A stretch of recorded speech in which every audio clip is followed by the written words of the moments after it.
Donc le pastoralisme, c'est nourrir les troupeaux uniquement avec l'herbe qui pousse naturellement en colline et en montagne. Et là, tu te dis, super, ils bouffent nos montagnes, ils défigurent nos paysages. Mais en fait, sans le pastoralisme, la montagne, elle ressemble à ça, en gros. Donc si tu peux faire ça, ou encore ça, c'est en grande partie grâce au pastoralisme. Hein? Mais c'est quoi le rapport? Me diras-tu scandalisé? Ben en fait, les troupeaux, c'est les coiffeurs des alpages. Ils débroussaillent, désépaississent, rasent.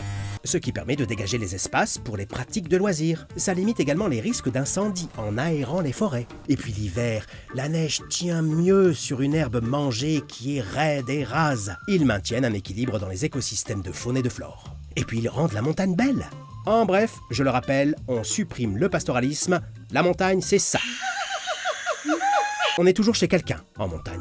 Ben déjà, la plupart des sentiers des montagnes sont d'abord des pistes utilisées par Patrick ou Patricia et leurs bêtes. Puis chaque alpage a un propriétaire qui loue son terrain aux éleveurs. Je t'apprends rien, pour vivre ensemble, nous devons tous faire des efforts et faire preuve de bon sens. Il est important d'adopter les bons gestes en montagne pour respecter ses travailleurs. Refermer les clôtures derrière soi, rester sur les sentiers, et ça, c'est pas l'auberge espagnole, ni l'auberge tout court d'ailleurs. C'est bien souvent l'habitat du berger, donc ne pas s'y installer et encore moins laisser ses déchets.